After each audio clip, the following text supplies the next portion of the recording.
Bendiciones, hermanos, en este día, domingo. Vamos a seguir analizando lo que es el Evangelio de Juan, el capítulo 4, y ver la importancia que tiene para nuestra vida espiritual. Sin nada, antes de empezar con una pequeña oración, me gustaría, es muy importante que nuestra vida de oración sea fructífera y que sea basada en la palabra de Dios.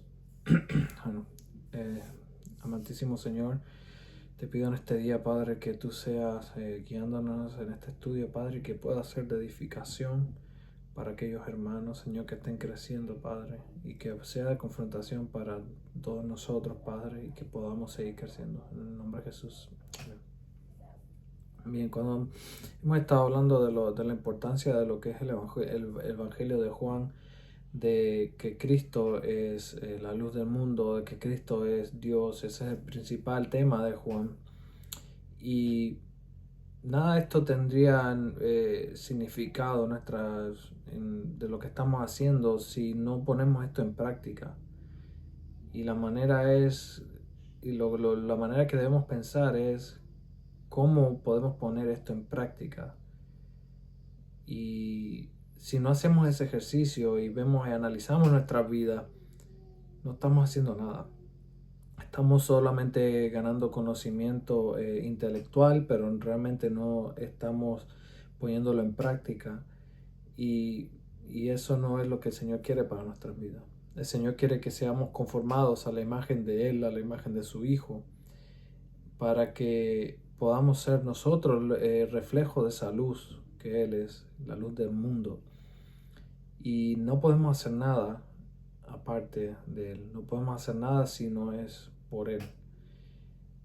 Y cuando vemos esto, vemos todas las cosas que pasó, la conversación con Nicodemo, vemos el milagro que pasó, el agua representando al Espíritu Santo, unas características del Espíritu Santo, el agua también es representación de su palabra. Vemos que es esencial que nosotros estemos en la palabra de Dios constantemente y fervientemente, que lo único que queramos en nuestra vida, que lo más importante que tengamos en nuestra vida sea la palabra de Dios, sea el estudio de la palabra. Si no hacemos eso, estamos perdiendo el tiempo. Si estamos buscando cosas del mundo, si estamos persiguiendo aquellas cosas del mundo o afanados por aquellas cosas del mundo que no tienen significado eterno, estamos perdiendo nuestro tiempo en este mundo. Y por lo tanto, nosotros tenemos que estar buscando el reino de Dios y su justicia, y Él añadirá todo lo que necesitemos. Pero que tenemos que tener esa fe y confianza en solamente Él, de que Señor, yo voy a buscar lo que tú quieres, lo que es mejor para tu reino, y de esa manera voy a confiar en ti, que tú vas a proveer todo lo que yo necesito. Y en cuanto a lo que vamos a hablar hoy es de la mujer samaritana y la importancia que tiene esto en nuestras vidas. El Padre está buscando adoradores en espíritu y en verdad. No está buscando gente con rituales religiosos, no está buscando gente con mucho dinero, no está buscando gente ni siquiera con muchos talentos. Él capacita a aquellos que quiere enviar, pero lo que tiene que estar correcto delante de Él es nuestro corazón. Y como las bienaventuranzas dice, bienaventurados los pobres de espíritu, porque ellos verán el reino de los cielos. Pobre de espíritu es aquel que se humilla delante de Él y lo quiere seguir.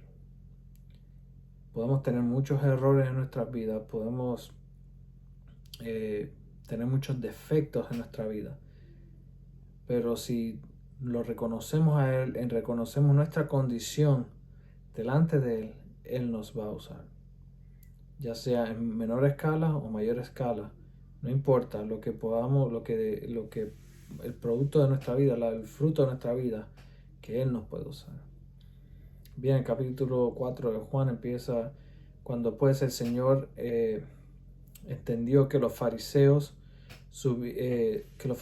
habían oído decir: Jesús hace y bautiza más discípulos que Juan. Aunque Jesús no bautizaba, sino sus discípulos, salió de Judea y se fue otra vez a Galilea. Y le era necesario pasar por Samaria. Así que era necesario. En verso 5 dice, vino pues a una ciudad de Samaria llamada Sicar, junto a la heredad que Jacob dio a su hijo José. Y allí estaba en el pozo de Jacob. Entonces Jesús, cansado del camino, se sentó así junto al pozo. Era como la sexta hora. Sabemos que Jesús estaba en esta escena cuando entendió que los fariseos estaban diciendo, estaban murmurando entre ellos, estaban comparando números. Y eso es muy importante porque el mundo hoy, incluso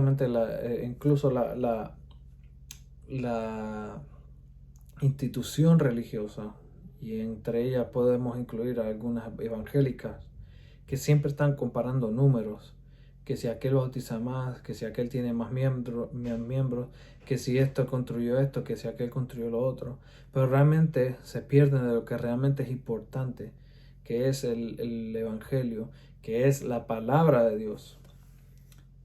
Y tenemos que estar muy conscientes de eso. Jesús no lo que quiere no son números, sino quiere el corazón de nosotros. En cierta manera, sin números, de que mientras más personas sean salvas, eso es lo que Él quiere, mejor.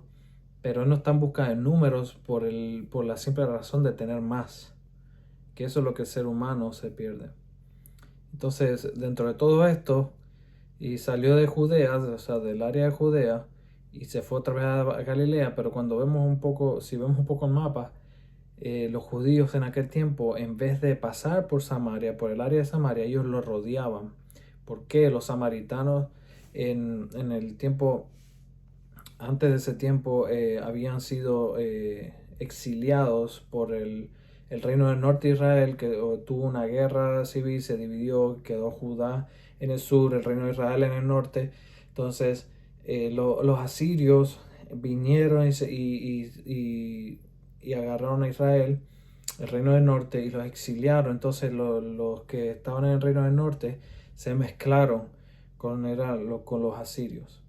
Entonces cuando volvieron para atrás, volvieron mezclados y porque no guardaron la ley. Entonces eso tuvo muchas implicaciones. Entonces los que del reino del sur, que fue los que mantuvieron lo que es lo que es la raza, o sea, no la raza, porque no es por raza, sino el linaje de las 10 tribus, de las 12 tribus, perdón. Entonces, cuando ellos volvieron del reino de Asiria, entonces empezó a haber conflictos. Los del reino del sur le estaban diciendo, ustedes son mezclados, ustedes no son judíos. Entonces hubo esa división. Entonces el reino del norte hizo su propio templo en el monte Gerizim. Entonces vemos que se creó otra falsa religión a causa de esto. Y por eso era el conflicto. Pero Jesús dice, a Jesús no le importó nada de eso. A Jesús no le importó el aspecto que el humano había puesto religioso sobre eso, sino Jesús, él lo que le importó es que él tenía una misión ahí. Entonces, cuando vamos nuestras vidas y nosotros tenemos estos aspectos religiosos alrededor de nosotros tenemos que pensar y tener en mente el ganar almas y el ser como nuestro Señor Jesucristo. Entonces, en el verso 7 dice, vino una mujer de Samaria a sacar agua y Jesús le dijo, dame de beber. En el verso 8 dice, pues sus discípulos habían oído, el verso 8 dice, pues sus discípulos habían ido a la ciudad a comprar de comer. La mujer samaritana le dijo, ¿cómo tú, siendo judío, me pides a mí de beber, que yo soy mujer samaritana? Porque judíos y samaritanos no se tratan entre sí, por lo antes mencionado. En el verso 10 dice, respondió Jesús y le dijo, si conocieras el don de Dios, y quién es el que te dice, dame de beber, tú le pedirías y él te daría agua viva. So Jesús le dice, dame agua. Jesús fue intencional, porque Jesús lo que quería era traer esa conversación que iba a tener impacto eterno. Entonces Jesús le dice, dame agua. Entonces, y la mujer le dice, si tú sabes con quién estás hablando, tú ni deberías hablarme a mí. ¿Por qué? Por las barreras religiosas que habían puesto entre todos ellos y entre ellos mismos se peleaban constantemente. Y la mujer, en otras palabras, si tú sabes quién yo soy, ¿por qué tú me estás hablando? Y Jesús le dice, si tú sabes quién, si tú tuvieras la idea de quién yo soy, en vez de yo pedirte agua, tú me pedirías agua viva a mí. Entonces en el verso 11 dice, la mujer dijo, Señor, no tienes con qué sacarla y el pozo es hondo. ¿De dónde pues tienes el agua viva? Entonces ella empieza a racionalizar, ¿con qué tú me vas a dar agua a mí si tú no tienes ni siquiera con qué sacarla? Ella empieza Jesús empieza a usar una situación literal, como en el capítulo pasado con Nicodemo. Entonces, y él empieza a aplicar una enseñanza espiritual. Y ella no estaba entendiendo. Jesús le dice, dame agua. Él le dice, si tú sabes con quién estás hablando, tú ni siquiera me deberías hablar. Y Jesús le dice, si tú conocieras el don de Dios, tú me pedirías agua. Y ella empieza a racionalizar como que, ¿con qué tú vas a sacar agua si tú no tienes con qué sacarla? Pero Jesús no estaba hablando de eso. Entonces la mujer empezó a racionalizar. Y en el verso 12 dice, ¿acaso eres tú mayor que nuestro padre Jacob, que nos dio el pozo, el cual bebieron él, sus hijos y sus ganados? En el 13 dice, respondió Jesús y le dijo, cualquiera que bebiera esta agua volverá a tener sed. Mas el que bebiere del agua que yo daré no tendrá sed jamás, sino que el agua que yo daré será en él una fuente de agua que salte para vida eterna. Entonces la mujer le dijo, Señor, dame esa agua para que no tenga sed yo, para que no tenga yo sed, ni venga aquí a sacarla. Jesús le dijo, ve, llama a tu marido y ven acá. Y respondió la mujer y dijo, no tengo marido. Jesús le dijo, bien has dicho, no tengo marido, porque 5 maridos has tenido, y el que ahora tienes no es tu marido. Esto has dicho con verdad. En el verso 19 le dijo la mujer, Señor, me parece que tú eres profeta. Y en el 20 dice, nuestros padres adoraron en este monte, con monte Gerizim, y vosotros, diciendo que los judíos, dice que en Jerusalén, es que es Jerusalén que se debe adorar. Entonces, paramos ahí un momento porque hay cosas importantes. Entonces Jesús le empieza a revelar cosas personales de su vida. Y ella dice como que, ok, tú eres mayor de que nuestro padre Jacob. Y realmente sí, Jesús era mayor, es mayor que Jacob y que toda la descendencia de Israel. Y le empieza a revelar cosas de su vida.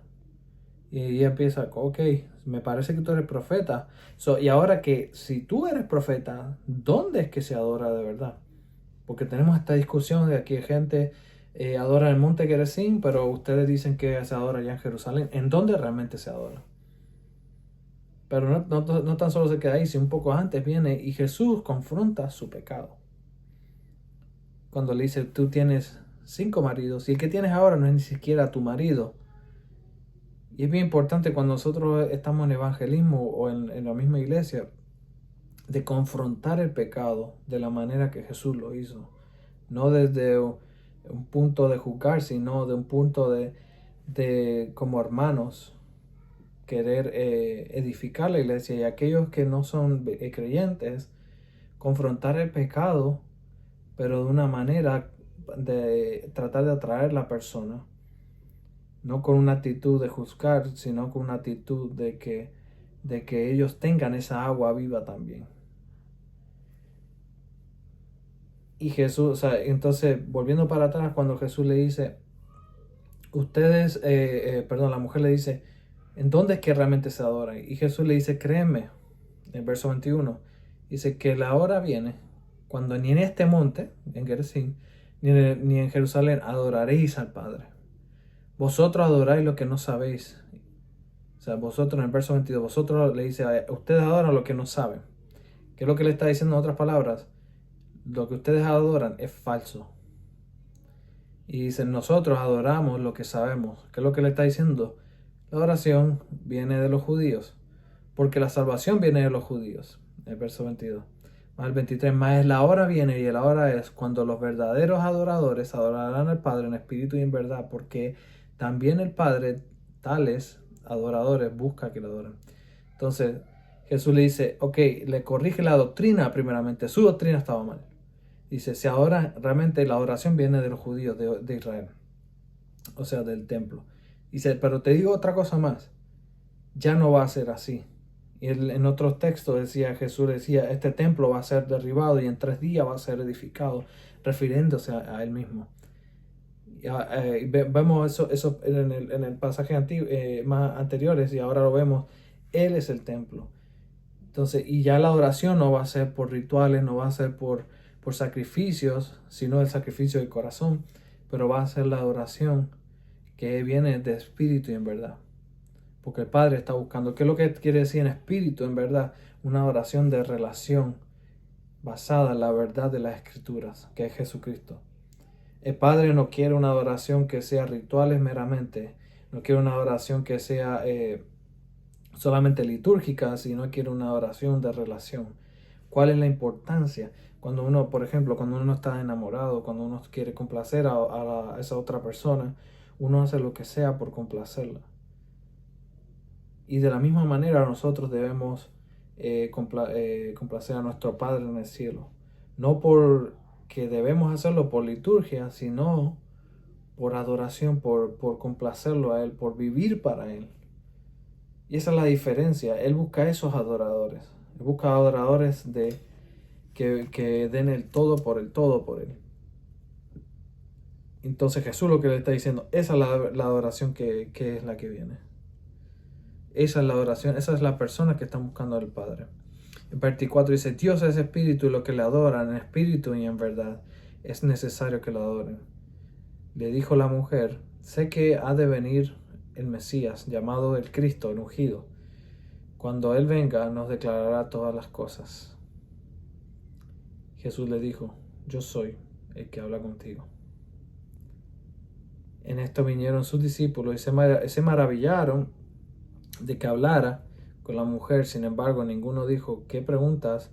¿Qué hablas con ella? Entonces la mujer dejó su cántaro y se fue a la ciudad y dijo a los hombres, venid, un hombre me ha dicho todo cuanto he hecho.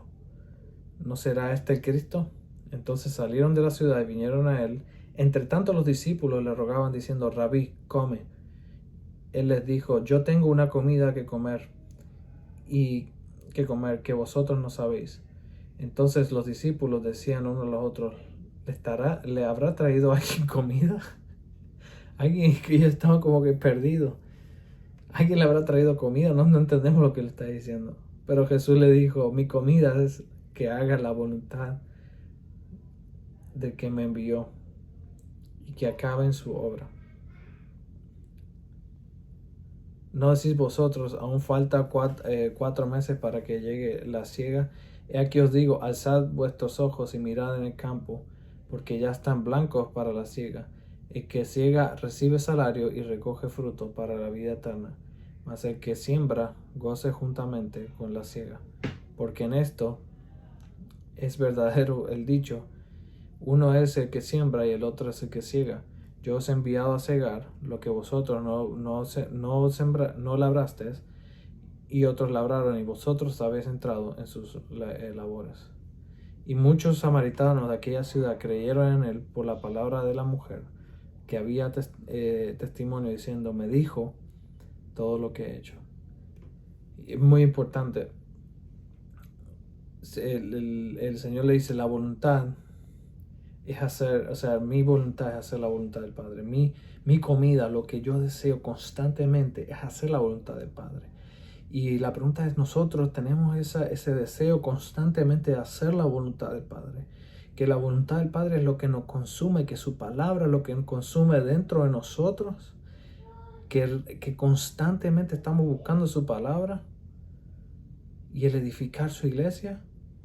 O estamos en busca de otras cosas, en busca de cosas de este mundo, lo que buscan los gentiles, como dice la palabra, en los placeres de este mundo. O realmente queremos complacerlo a Él. Y Jesús empieza a hablar de lo que la ciega, que la ciega física, que es lo que otros sembraron, es en 4 meses, en tal tiempo. Pero les digo ahora una realidad espiritual. La ciega es la cosecha que hay ahora mismo está aquí y yo soy el que la estoy recogiendo. Y ustedes la van a recoger, pero saben que ustedes ni la sembraron, sino que el Padre ha hecho toda esta obra. Qué verdades espirituales, que si de verdad esa realidad espiritual es la que nos consume para compartir el Evangelio con todos aquellos que están alrededor de nosotros. Las personas con las que trabajamos ven esa realidad en nuestras vidas. Nuestra familia ven esa realidad de que nosotros somos diferentes por la pasión que nosotros tenemos por el Señor y que Él nos dé el agua viva. O somos simplemente carnales que estamos buscando materialismo constantemente en vez de hacer la voluntad del Padre. Y esto es muy importante. Él es el agua viva. ¿Sabe que todo el materialismo de este mundo va a perecer? Pero el que hace la voluntad del Padre, el que toma esa agua viva y da de esa agua viva a los demás, que su palabra es el que va a permanecer para siempre. Pues nada, esta es la enseñanza del día de hoy. Espero que le haya edificado. Seguimos más adelante analizando las escrituras. Espero que esto les sirva para ser edificados en la palabra. El Señor los bendiga.